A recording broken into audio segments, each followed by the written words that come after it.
Bonjour tout le monde, je suis heureuse d'être parmi vous aujourd'hui. Je suis excitée de partager ce qui m'est arrivé. Ça fait environ un mois que je suis revenue et j'ai prié parce que je me suis pas préparée beaucoup pour aujourd'hui. Parce que je sens que quand je me prépare, ça devient comme trop scripté. Et mon cœur aujourd'hui, c'était que vous puissiez entendre et ressentir mon cœur aujourd'hui.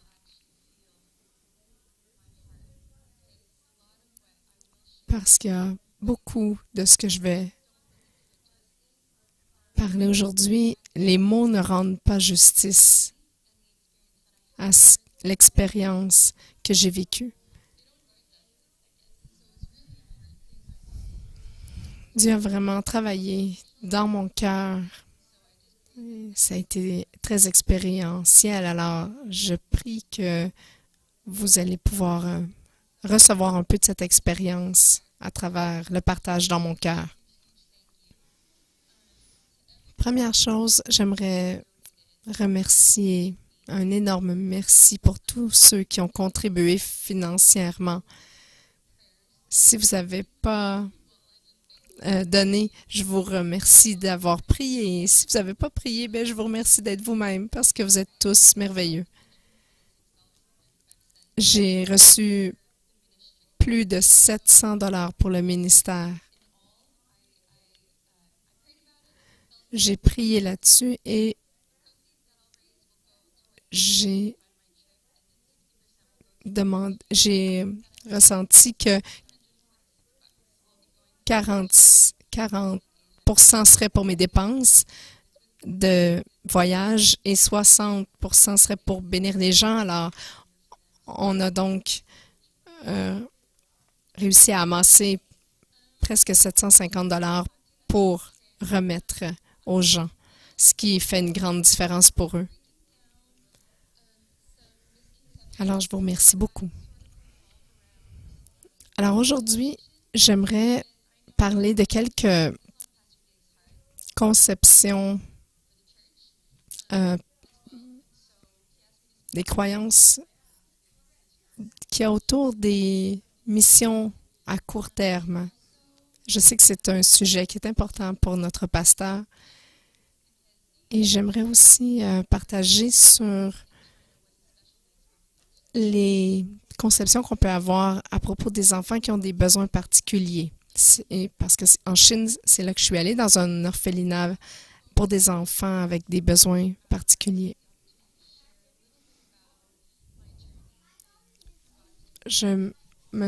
Lorsque je vous ai parlé l'été dernier sur ce que Dieu faisait dans ma vie. Je peux vous faire une mise à jour là-dessus. J'ai décidé de ne pas faire une deuxième année à l'école biblique de Bethel.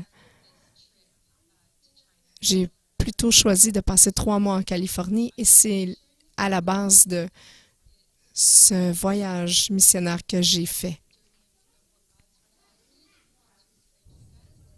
Alors, je voulais vous partager ça pour vous encourager à creuser un petit peu plus à propos de ce que Dieu veut faire dans vos vies individuellement. Alors, dans les évangiles, on parle de la pêche miraculeuse. Et à Bethel, à cette église, à cette école, il y a beaucoup, cette idée est très présente parce qu'il y a beaucoup d'étudiants qui sont en besoin de provisions miraculeuses, de multiplication de pain et de poissons. Alors, j'ai eu même un de mes amis qui a reçu une enveloppe avec de l'argent et il y avait écrit dessus pain et poisson. Alors, de mon côté, je sais que Dieu me parle souvent à travers des petits détails de la vie. Et je suis très à l'écoute de ce que Dieu veut me dire à travers ça. Alors, je priais à savoir où était ma direction pour les prochains mois. Et j'ai senti sur mon cœur, en fait, j'ai même senti que Dieu a mis son doigt sur cet endroit, cette mission en particulier, c'est que j'ai vu une mission qui s'appelait Pain et poisson. Alors, j'ai vérifié et j'ai vu que je pouvais rester 3 semaines là-bas. Et j'ai contacté aussi Melissa Ezoui et j'ai pu passer 3 semaines avec eux après mon voyage parce qu'ils sont déjà en Chine là-bas, au Vietnam. Alors, j'ai été 3 semaines en mission en Chine et ensuite j'ai été au Vietnam 3 semaines. J'étais un peu moins en mission lorsque j'étais au Vietnam, mais on a quand même visité une maison qui s'appelle la Maison de la Grâce, Grace House. C'est des enfants qui ont des handicaps physiques et ils font de l'artisanat, des bijoux et on a passé un peu de temps à les aider. Ils les vendent et ils ramassent des fonds pour leur maison.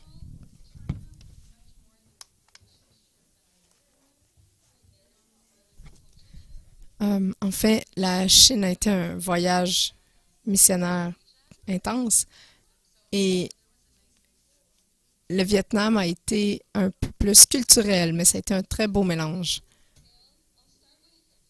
Pour aller un peu plus dans le détail, j'aimerais vous partager un peu plus sur l'aspect voyage.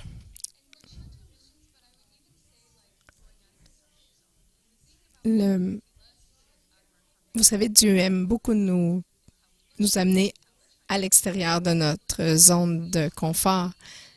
Et il aime lorsqu'on recherche sa face et qu'on demande, OK, Dieu, qu'est-ce que tu veux que je fasse ici? Où es-tu? Lorsque je suis allée en Chine pour la première fois, j'ai presque pas dormi parce qu'il y a comme 16 heures de différence avec la Californie.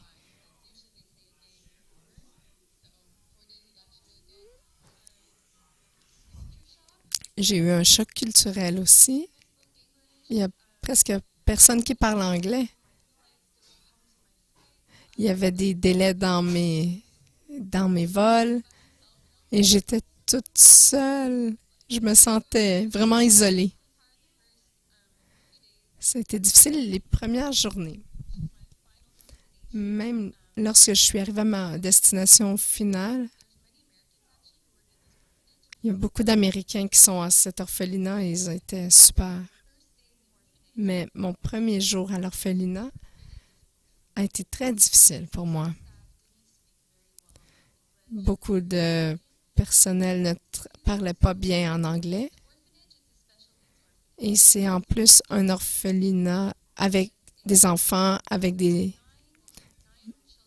handicaps divers. Sur mon étage, il y avait 9 enfants avec paralysie cérébrale sévère. Ils ne pouvaient pas marcher, ils ne pouvaient presque rien faire. Lorsqu'on arrive là, ils n'arrivent pas vers vous en courant. Et là, je suis arrivée, je pouvais juste parler avec 3 personnes. Et il y a des enfants qui sont là, soit assis ou couchés. Je me sentais très... Je savais pas quoi faire parce que je savais pas comment entrer en relation avec les gens, entrer en relation avec les jeunes. Je pouvais pas parler leur langage, alors très difficile la première journée. Je me souviens la première nuit, c'était pas non plus très confortable. Et j'ai pleuré à Dieu, j'ai dit, Dieu, pourquoi je suis ici? Je me sentais tellement seule que je pouvais pas parler à personne et je savais même pas, je ne sentais pas Dieu. J'ai dit, pourquoi je suis ici? Je voulais peut-être même pas vraiment y aller. Et là, je laissais. J'ai dit, Seigneur, tu dois m'aider parce que je suis ici pour 3 semaines et c'est toi qui m'as appelé ici, alors tu es mieux de faire quelque chose. Ça a pris quelques jours, mais une fois que j'ai commencé à établir des relations, je vous le dis, je fais pas de blague, ça, c'était sur une pente descendante et c'est devenu sur une pente montante. Je peux même pas décrire. Et ça s'est passé très rapidement, cette transition. Et Dieu a commencé à faire des choses dans ma vie. Il travaillait beaucoup dans mon cœur parce que j'ai appris comment voir les choses différemment, apprendre à vivre dans l'instant présent. Mais toutes ces choses, pendant la semaine, ça a été travaillé intensément dans mon cœur. Ça a été super. Alors, je vais vous montrer une vidéo et je vais vous l'expliquer par la suite.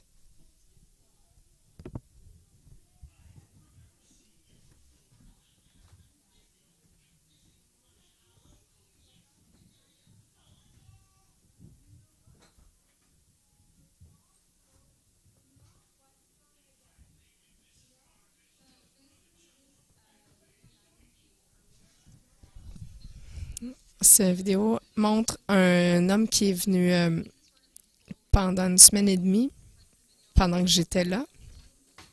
Alors, on va voir où je travaillais, puis l'établissement au complet.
Alors voilà, c'était leur petite maison. C'est appelé Hidden Treasure Home. C'est un couple d'Américains qui a été, s'est senti appelé en Chine il y a 12 ans. Ils sont un orphelinat avec environ 60 enfants. Il y a 23 qui ont été adoptés dans les dernières années, dans les 12 dernières années. Ils ont aussi une école pour les enfants, une église. Ils ont aussi une maison pour les mères célibataires. Ils ont aussi un refuge pour animaux. C'était quelque chose d'expérimenter tout leur service, voir l'étendue de leur service. Alors, une fois que je suis arrivée et que les choses ont commencé à s'améliorer, juste une petite parenthèse, quand vous voyagez, même si c'est un voyage même à court terme, vous serez pas toujours bien habillé, ça sera pas toujours le fun. Ça sort de votre zone de confort, mais ça vous permet de voir les choses d'une perspective différente et d'attendrir votre cœur. Et je vous dis, il y a des moments de solitude où je ne sentais pas Dieu, mais je lui ai dit, je sais que tu es là, je sais que je ne suis pas seule, alors faisons ça ensemble. Alors, je me levais plus tôt le matin et je faisais des choses qui me rendaient vivante. Alors, je faisais mon étude biblique, je priais, j'écrivais dans mon journal. Alors, même si ma chambre n'était pas très confortable, ça a été comme mon sanctuaire où j'ai commencé à anticiper ce temps avec Dieu le matin. Alors, c'est pour vous expliquer qu'on peut, lorsqu'on choisit d'accepter là où nous sommes, Dieu va nous rencontrer et nous amener là où nous devons aller. Alors, en perspective générale, qu'est-ce que ce voyage a fait pour moi? Ce que je peux décrire, c'est que ce que j'ai senti,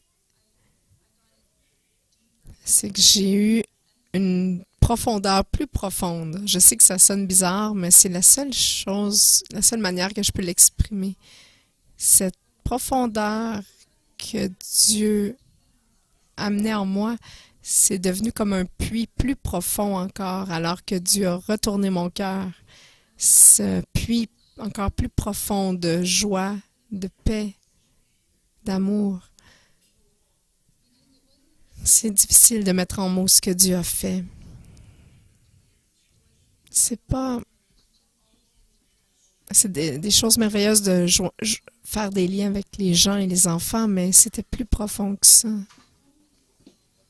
Cette maison, en tant que telle, est tellement remplie d'amour. J'ai entendu des histoires d'autres orphelinats en Chine et ça fait mal au cœur. C'est triste. Parce que les enfants handicapés, c'est pas toujours bien compris. Et les enfants sont pas toujours traités comme des gens, comme des humains. Alors, d'entendre ces histoires, mais de voir l'amour qui était déployé chaque jour pour chaque enfant, ça était tellement vivant. Les employés qui sont là doivent passer par un entraînement de 2 jours avant de commencer à travailler. Le premier, c'est de garder leur amour vivant. Et le deuxième, c'est d'aimer vos enfants intentionnellement. 2 livres basés sur 2 livres de Danny Silk. Love Your Kids on Purpose et Keep Your Love On.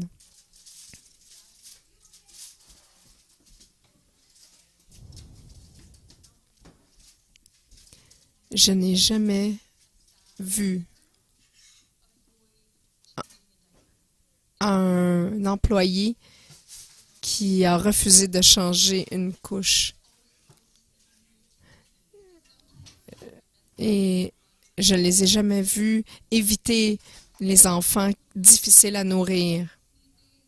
Parce qu'il y en a qui sont un petit peu moins faciles à nourrir que d'autres. Il y en a qui éternuent.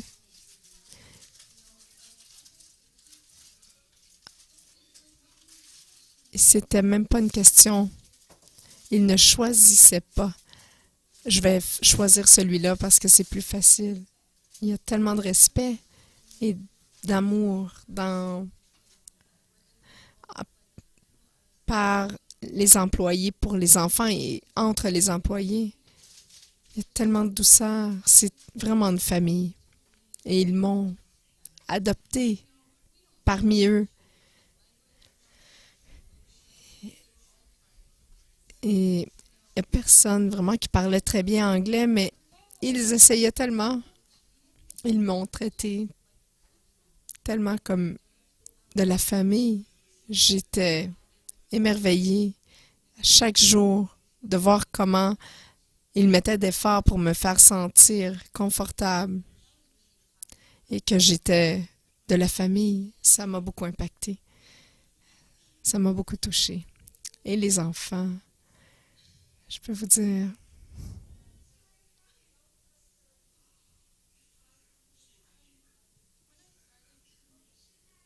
quand j'ai commencé à bâtir des relations avec eux, ils sont différents, ils ne parlent pas, ils ne font pas beaucoup. Mais lorsqu'on peut s'asseoir un à un et commencer à les connaître et voir c'est quoi qui les fait rire, qu'est-ce qu'ils aiment, que ce soit musique, livre, un jouet. Lorsqu'on commence à bâtir cette relation, lorsque vous le trouvez, c'est merveilleux, on peut partir là-dessus et passer beaucoup de temps. D'apprendre à les connaître, c'est là que j'ai vraiment senti cet amour grandir en moi que j'ai jamais expérimenté avant. Il y en a avec lesquels on connecte instantanément. Il y en a un, je l'aurais pris et ramené avec moi si j'avais pu. Il a, il a modelé mon cœur. Il y en a d'autres avec lesquels on connecte moins. Et c'est vrai pour les humains qu'on côtoie chaque jour aussi. Mais j'ai remarqué que ceux que j'avais un peu plus de difficulté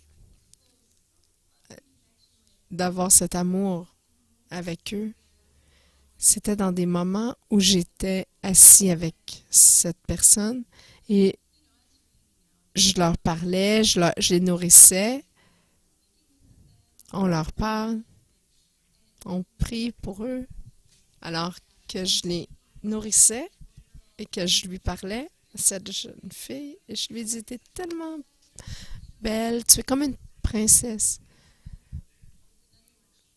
Il y en a un autre, je la regardais dans les yeux et je la regardais et je lui ai dit, toi, tu es tellement merveilleuse, je t'aime tellement. Et je parlais sur sa vie. Et je vous le dis, c'est la première fois que ça m'est arrivé. J'ai pu sentir cet amour physiquement. J'ai pu sentir l'amour comme venir de mon plus profond. Et j'ai pu sentir, j'ai pu me sentir tomber en amour avec cette personne-là. J'ai pu sentir mon esprit qui la saisissait, qui saisissait son esprit. Et c'était pas naturel, une conversation naturelle. C'était super naturel, surnaturel. Je savais que Dieu était en train de nous connecter profondément. Et je la regardais et j'ai commencé à pleurer. Et je dis, ah, je t'aime tellement. J'ai senti cet amour débordant. C'était vraiment surnaturel. Je sentais que ça venait pas juste de moi, c'était qui, Dieu qui se déversait sur elle alors que je kidnappais sa fille avec amour. Et j'ai pu vraiment le sentir de façon tangible. J'ai travaillé avec des enfants avec des handicaps pendant 4 ans. Alors, j'ai pu être exposée à beaucoup d'handicaps sévères au cours de ma vie. Lorsque je raconte aux gens que je travaille avec des jeunes handicapés, je comprends leur réaction, mais souvent, ce qu'ils me disent, ah, super, c'est génial pour toi, je pourrais jamais le faire, moi. Et je vais vous dire, je peux comprendre pourquoi les gens peuvent se sentir comme ça et je peux sentir que les gens peuvent avoir l'impression qu'ils ne pourraient pas le faire eux-mêmes. Mais j'ai le goût de vous le dire directement, oui, vous le pouvez. Tout le monde. On, on a été créé pour être capable de travailler dans ce domaine. Et la raison pour laquelle je veux faire savoir à tout le monde qu'ils ont la possibilité, la capacité et les habiletés pour le faire, c'est que nous sommes tous créés pour aimer. Nous sommes amour. Dieu est amour. Il a mis cet amour en nous et il le déverse à travers nous. Lorsqu'on rencontre un enfant qui a un handicap, notre problème en tant que société, c'est que nous sommes pris avec ce qu'on voit avec nos yeux physiques et ce que nous comprenons de cette situation. Et la vérité, c'est que si on apprend à regarder au-delà du handicap, si on apprend à regarder au-delà du manque de capacité mentale, nous allons reconnaître que ces enfants, ils sont des enfants. Ils sont simplement des enfants. Ils sont des humains qui veulent être aimés, acceptés, qui veulent rire, qui veulent avoir un bon temps. Ils sont des humains. Moi, je vais vous dire, pendant longtemps, j'ai questionné Dieu. J'étais fâchée contre lui parce que j'étais confrontée à des gens atteints tellement sévèrement que ça brisait mon cœur. Et je disais, Dieu, pourquoi? Comment? Pourquoi ça existe? Pourquoi les gens, comment est-ce que des gens qui sont parfaitement créés, pourquoi ça arrive? Comment ça peut arriver? Et ça brisait mon cœur. Je me disais, c'est pas correct, c'est pas juste. Dans la dernière année, Dieu a travaillé dans mon cœur pour dire qu'en fait, il n'y a pas de réponse à cette question ici, sur cette terre. Et ça se peut que je ne le comprenne jamais. Mais ce que je reconnais, en fait, je le reconnais que je ne saurai jamais pourquoi. Il n'y a peut-être même pas de réponse. Mais j'ai décidé, dans ce moment où je ne savais pas pourquoi, j'ai décidé de dire, voici, c'est là que nous en sommes et c'est ça que nous faisons. Alors, ce que j'ai commencé à regarder, et je l'ai senti,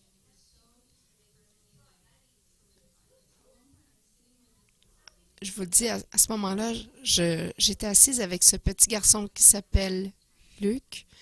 C'était le plus fragile des enfants de cet orphelinat. Il y avait beaucoup de difficultés à respirer. Ses poumons sont tout petits, son estomac est tout gros et il est nourri avec un tube. Et il a des gros spasmes où son corps va se crisper complètement, très souvent, plusieurs fois par jour. Mais je n'ai jamais vu un enfant aussi joyeux. Il riait tout le temps, il souriait tout le temps. J'étais toujours collée sur lui. Et il est souvent un peu à l'écart parce qu'il est très fragile. Alors, j'allais le voir, je lui parlais, ce qui se passait dans ma journée. Et je me souviens, il y a un jour, il était tellement heureux de me voir. Il riait, il riait. Il n'arrêtait pas, il souriait. Et je me souviens, je suis là assise à côté de lui et je peux sentir sa joie.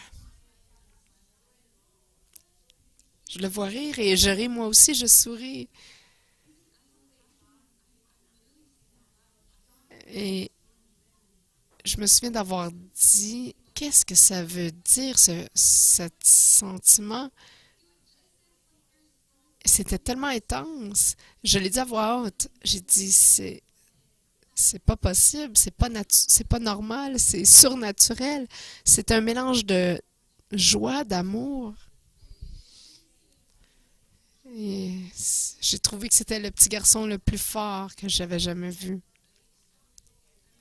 Et j'ai commencé à pleurer parce que c'était une émotion tellement débordante, tellement incroyable. Et là, j'ai cette révélation qui me tombe dessus et je dis, oh mon Dieu, j'ai dit, je ne suis pas celle qui change le monde ici. Il y a beaucoup de gens qui pensent lorsqu'on travaille avec des jeunes handicapés, on fait quelque chose d'incroyable pour le monde. Mais j'ai dit non, j'ai dit, Luc, c'est toi qui changes mon monde. Tu as été créé pour changer le monde, pour me faire de moi une meilleure personne. Dans le monde, je crois que nous sommes... Notre but est de grandir. Grandir dans l'amour, grandir à l'image de Jésus. C'est pour ça qu'on est ici. Alors que je suis assise là, tout près de lui, je dis, ça c'est des enfants. Il n'y a personne qui peut expliquer ça, personne ne le comprend, mais c'est toi qui changes le monde parce que tu me fais de moi une meilleure personne. Tu m'enseignes la patience. Tu m'apprends à donner ma vie pour quelqu'un d'autre. Alors je me suis rappelé ce verset de Jean 15, 13 qui dit, il n'y a pas plus grand sacrifice que de donner sa vie pour ses amis.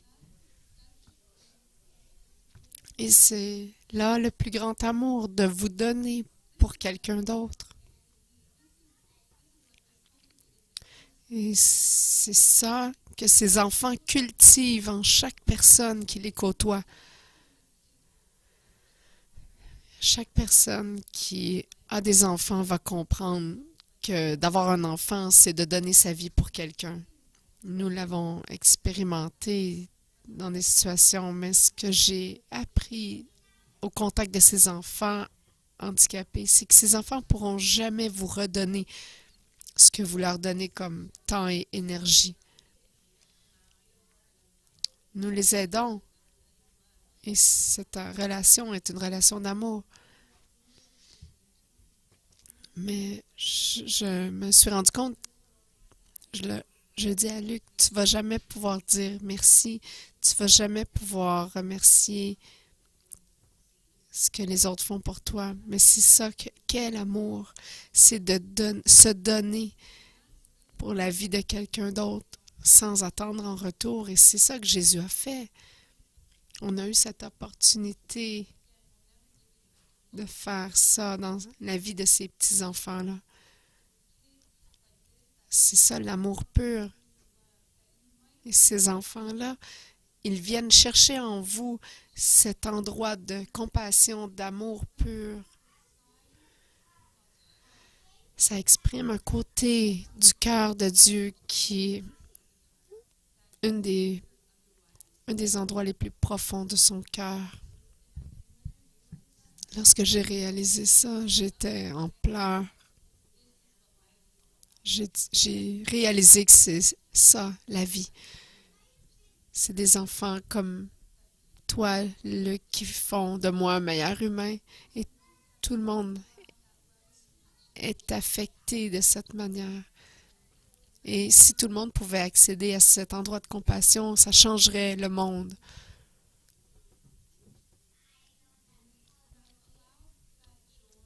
Quand j'ai permis à cet amour et cette joie d'être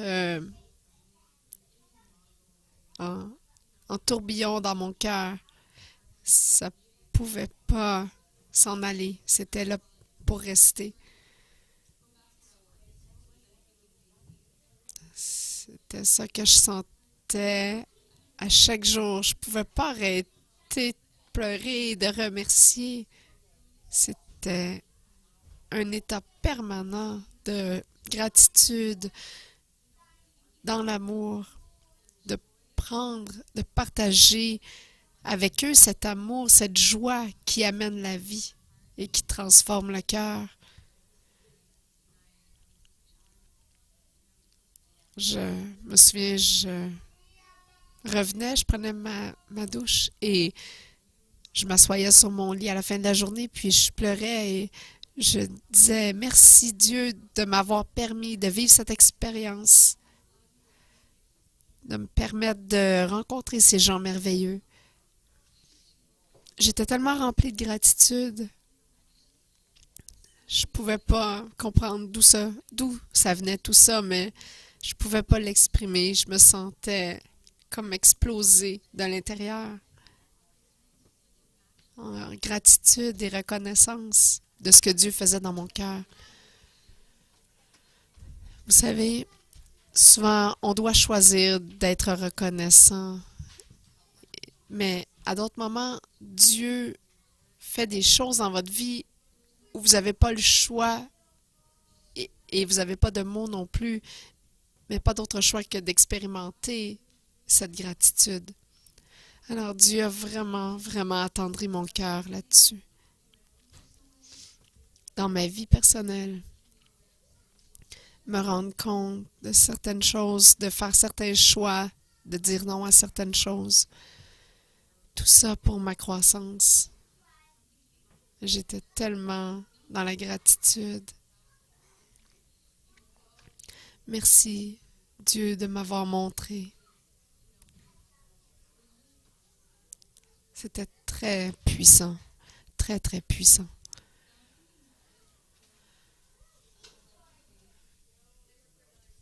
Je réfléchissais à tout ça et j'ai dit, bon, maintenant, on va avancer l'histoire à aujourd'hui. Maintenant que je suis à la maison, comment j'ai changé? Je me sens différente. Alors, je me dis, de quelle manière j'ai changé?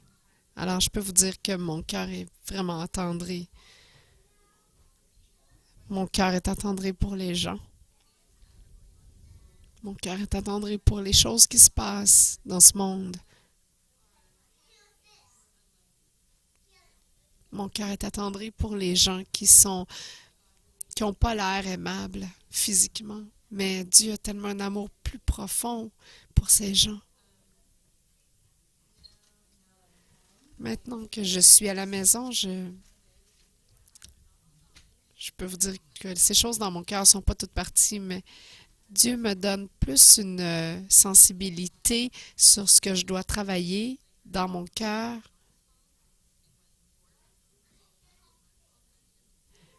Et là, me rends compte qu'il y a certaines choses que je dois faire. C'est pas toujours la faute de quelqu'un, c'est de moi. Moi, j'ai appris à pratiquer l'amour qui est inconditionnel. Vous savez, en Chine, quand on vous demande quelque chose, vous ne dites pas non. Quelqu'un vous dit, nourris cet enfant, d'accord? Tu dis oui, parce que tu es là pour servir. Et j'ai remarqué que de revenir à la maison et de retour dans cette routine et de retour dans ma zone de confort, il y a beaucoup d'options, beaucoup de temps où on peut dire non. À chaque jour, on a beaucoup plus de choix, le choix de dire non. Et j'ai appris que dans ce moment, dans cet instant maintenant, d'apprendre à dire oui de façon non égoïste,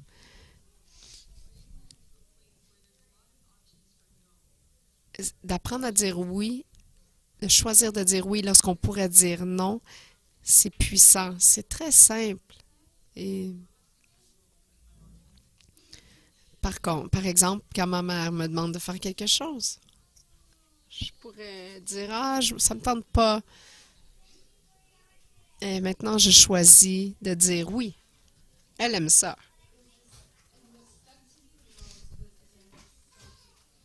Et ce qui m'est resté le plus, c'est cet amour inconditionnel.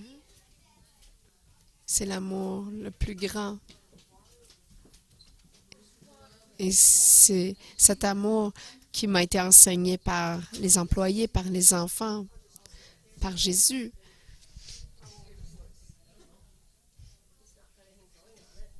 Cette idée d'amour qui n'est pas égoïste. Maintenant, je vous dis, je regarde au passé à ce voyage que je viens de faire et je ne sais même pas quoi dire. C'était tellement merveilleux. C'était tellement plus profond. On ne peut pas mettre de mots là-dessus. C'est tellement plus profond de ce qu'on peut voir sous la surface. Alors, je prie pour chacun de vous de pouvoir expérimenter des opportunités, peut-être pas sous la forme d'un voyage de mission. Ça peut être un week-end ou ça peut être au contact de quelqu'un, mais de choisir de voir Dieu. Vous savez, vous pouvez choisir de voir l'amour. Vous pouvez choisir de dire oui. Vous pouvez choisir de voir l'amour et les choses sous une perspective différente. Vous pouvez choisir de dire, ah non, c'était pas la faute de cette personne, c'était ma faute. Et même si c'était de sa faute, vous pouvez choisir de ne pas en tenir compte. Je suis en charge de moi-même et je choisis de me gérer moi, de grandir. Et je prie que chacun de vous ici donniez permission à Dieu de travailler sur votre cœur et qu'il puisse vous enseigner les bénéfices de vivre à partir de cet endroit où on choisit l'amour au-delà de tout. Alors, de dire oui, ok Dieu, je te suis. Il ne va jamais vous laisser tomber.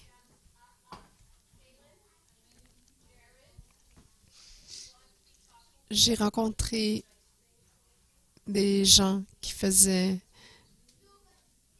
des missions de 2 ans et qui avaient commencé par des missions court terme et qui avaient vécu exactement ce que j'ai vécu et ce qui venait de leur cœur était tellement puissant. Je vous le dis, ça m'a touché à un niveau tellement profond. Je prie que vous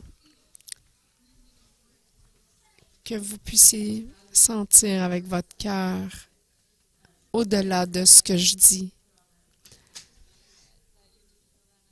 Et je prie que vous puissiez ressentir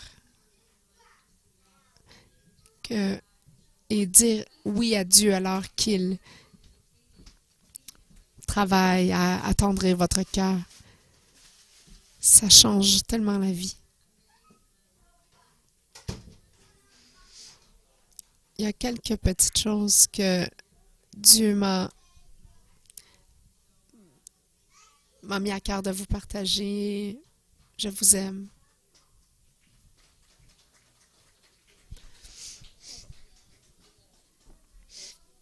On va voir où en Chine, Kayla était. Je pourrais vous dire que la Chine n'est pas reconnue comme un endroit très, très pur et propre, mais c'était vraiment propre où j'étais. L'air était pur. Il y a des enfants, les enfants qui étaient à l'orphelinat sont parfois, ils viennent, ils viennent de d'autres orphelinats. Parfois, ils viennent, ils sont trouvés. Et cet orphelinat a été créé parce qu'il y a un petit enfant qui a été prématuré, qui a été laissé abandonné dans les montagnes par ses parents pour qu'il soit mangé par les animaux. Ça arrive là-bas.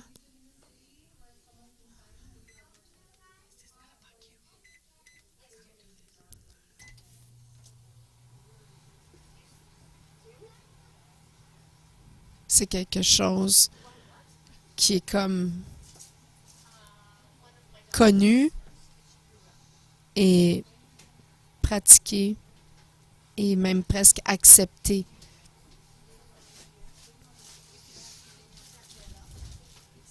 Alors,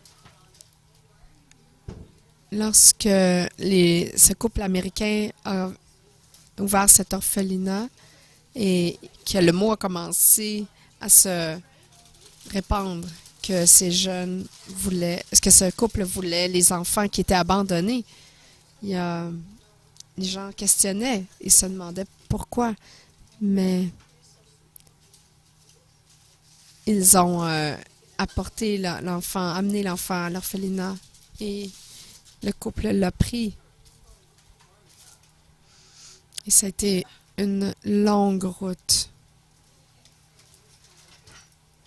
Et ils l'ont encore en date d'aujourd'hui. Il a 12 ans et il est encore à l'orphelinat, il est en bonne santé, il a un retard mental, mais il va bien. Ils ont eu aussi une autre petite fille qui était la deuxième, qui était aussi une prématurée. Il y a eu beaucoup de victoires, beaucoup de difficultés, mais beaucoup de victoires. Et Dieu a mis sur leur cœur que ses voix sont plus grandes que les nôtres. Alors, ils se promenaient d'orphelinat en orphelinat et demandaient pour les plus handicapés, les plus difficiles. Et maintenant, ils sont connus. Ils ont une très bonne relation avec les gens de la ville et avec le gouvernement. Ça a été difficile au début parce que vous connaissez le gouvernement communiste là-bas. Mais maintenant, même les orphelinats qui ont trop d'enfants vont aller leur donner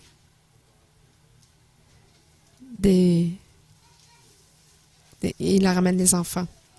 Alors, mettez votre main sur votre cœur. Kayla va prier pour que Dieu puisse agrandir la capacité de votre cœur. Père, Dieu, merci tellement. Merci, Dieu, que tu nous as donné cette habilité à aimer, cette capacité d'aimer, de ne pas s'arrêter à ce qu'on voit avec nos yeux, mais de regarder plus profondément à l'intérieur. Tu as rendu ça possible que nous puissions regarder à l'âme, à l'esprit, à la personne que tu as créée en face de nous et de ne pas les voir par leurs limitations, mais de les voir à travers ce qu'ils peuvent nous apporter, nous enseigner.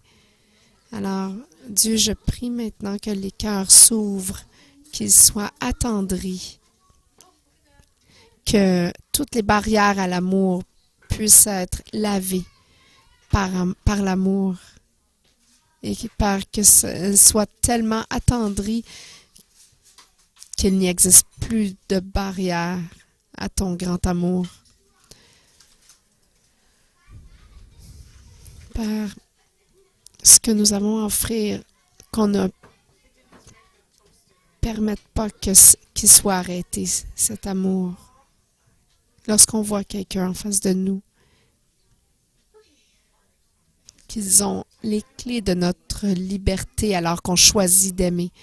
Alors, Dieu, je prie que tu puisses agrandir, augmenter notre capacité à aimer, augmenter la capacité de notre cœur. Nous l'avons déjà. Nous avons déjà cette capacité, mais enseigne-nous à l'utiliser. Jésus, que tu puisses nous donner ces outils pour la comprendre, cette capacité à aimer, et qu'on puisse la mettre en pratique. Et aussi, augmente notre capacité à recevoir cet amour, parce que tout commence à l'intérieur de nous. C'est de nous que, surnaturellement, cet amour peut sortir. Alors, déverse cet amour surnaturel sur nous. Augmente notre capacité à le recevoir et à le redonner. Dieu, tu es tellement bon envers nous. Je bénis chaque personne ici dans leur parcours unique et individuel, qu'ils puissent aller plus loin, plus profondément avec toi, Jésus. Merci Dieu, tu es merveilleux.